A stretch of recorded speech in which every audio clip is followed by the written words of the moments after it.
No mames. No mames.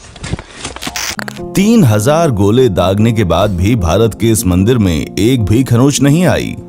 खुल गया द्वारिका का रहस्य। वैज्ञानिकों ने ढूंढ निकाला समुद्र में छिपी हुई श्री कृष्ण की नगरी। हमारे भारतवर्ष की सभ्यता को दुनिया की सबसे पुरानी सभ्यता कहना कोई गलत नहीं होगा। ऋषि मुनियों और अवतारों की भूमि वाला भारत वाकई में एक रहस्यमय देश है। भारत की धरती आज भी ऐसे प्राचीन रहस्यों से भरी हुई है जिसके बारे में बाहरी दुनिया को कोई अंदाजा नहीं है। क्या कोई सोच सकता है कि जिस टेप रिकॉर्डर का आविष्कार पिछले कुछ सौ साल पहले हुआ था, भारत के मानसरोवर पर्वत पर 12,000 साल पुराना टेप रिकॉर्डर मिला है। भारत के कई मंदिर ऐसे हैं जिनको बनाने में ऐसी टेक्नोलॉजी का उपयोग हुआ है जिसके बारे में आज के मॉडर्न साइंस को कुछ भी नहीं पता।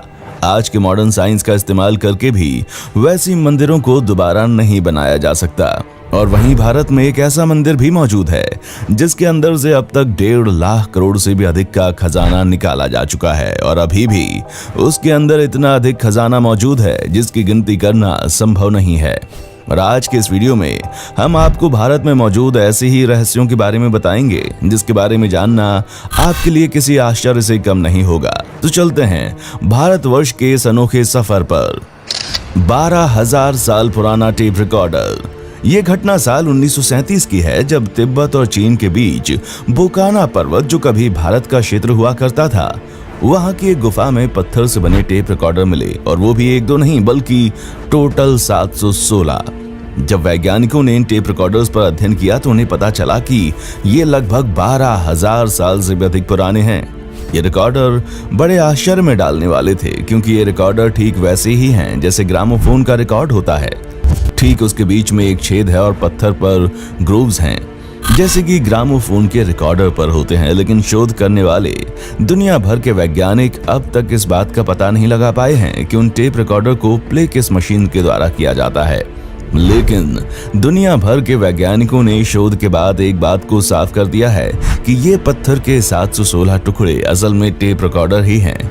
अब आप सोच सकते हैं कि प्राचीन भारत के लोग कितनी उन्नत सभ्यताओं वाले लोग थे। उनके पास ऐसी ऐसी टेक्नोलॉजीज थी जिसके बारे में हम लोगों को कोई भी अंदाजा नहीं है। यही वजह है कि जब दुनिया के लोग भारत में बने प्राचीन मंदिरों को देखते हैं तो उनकी आंखें खुली की खुली रह जाती हैं। रहस्यों से भरे मंदिर।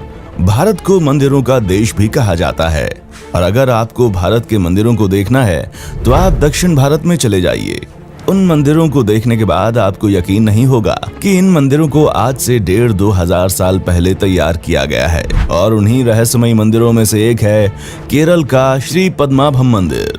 उस मंदिर के 7 तहखानों में इतना अधिक खजाना छिपा हुआ है जिसका आज तक किसी ने अंदाजा नहीं लगा पाया। अब तक उस मंदिर के तहखानों में से करीब 1.5 लाख करोड़ से भी अधिक का खजाना तो निकाल लिया गया, लेकिन 7वें तहखाने को खोलने पर राज परिवार ने सुप्रीम कोर्ट से आदेश लेकर रोक लगा दी। उनका कहना है कि अगर उस 7वें दरवाजे को खोल दिया तो भारी तबाही आ सकती है।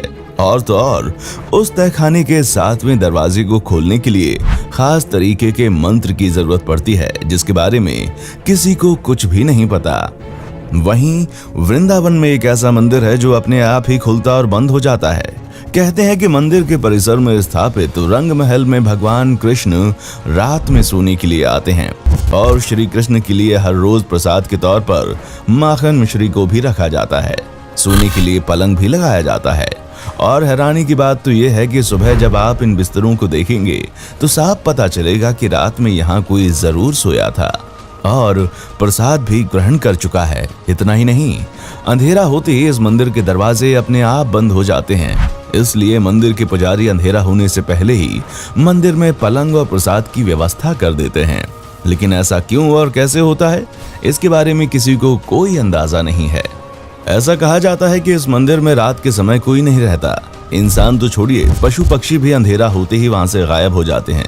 यहाँ के लोगों का मानना है कि अगर कोई व्यक्ति इस परिसर में रात में रुक जाता है तो वो तमाम सांसारिक बंधनों से मुक्त होकर मृत्यु को प्राप्त कर जाता है।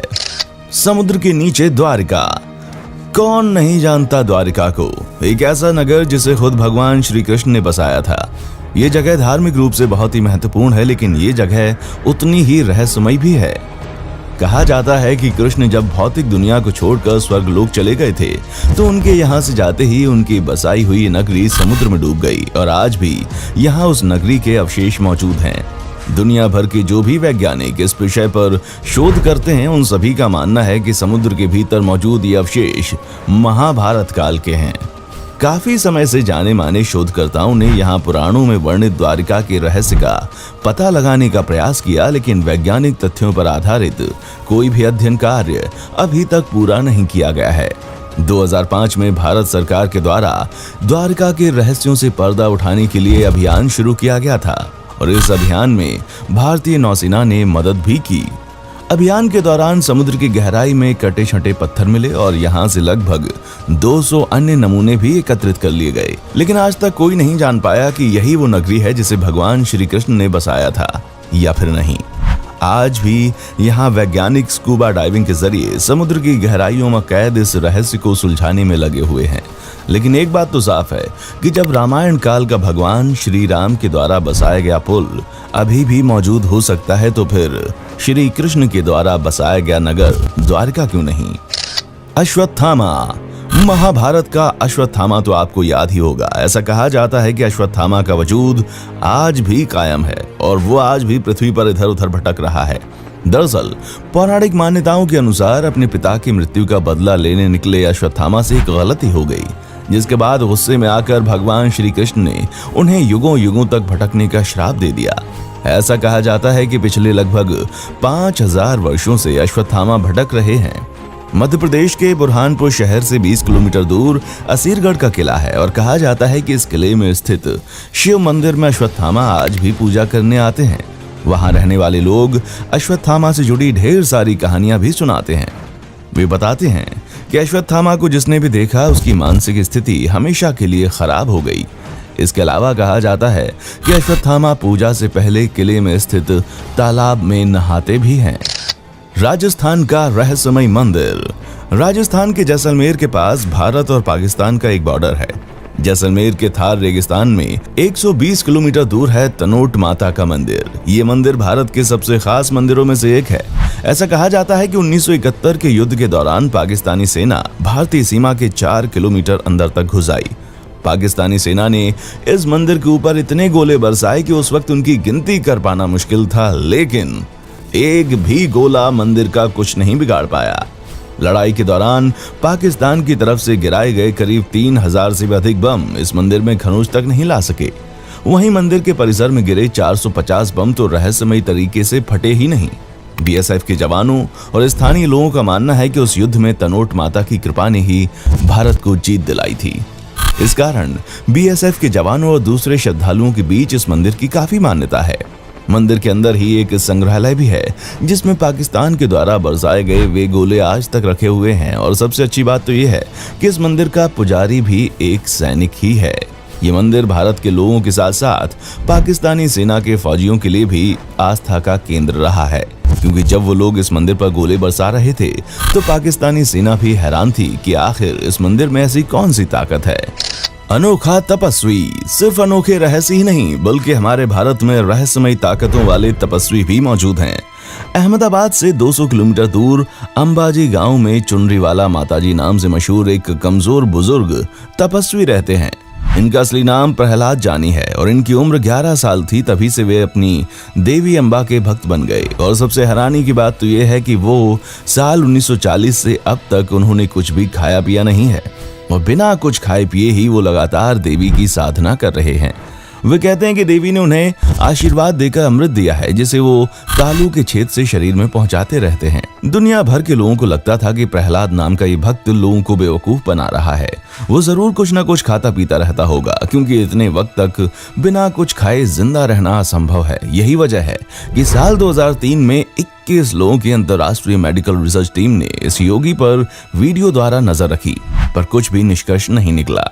उन सभी को यकीन था कि अगर कैमरा से लगातार उन पर नजर रखी जाए तो पता लग जाएगा कि वो कब और किस वक्त चुपके से कुछ खा पी लिया करते हैं। लेकिन दुनिया भर की रिसर्च टीम तब हैरान रह गई, क्योंकि 21 दिनों तक लगातार उन्होंने ना तो कुछ खाया और ना ही पानी पिया।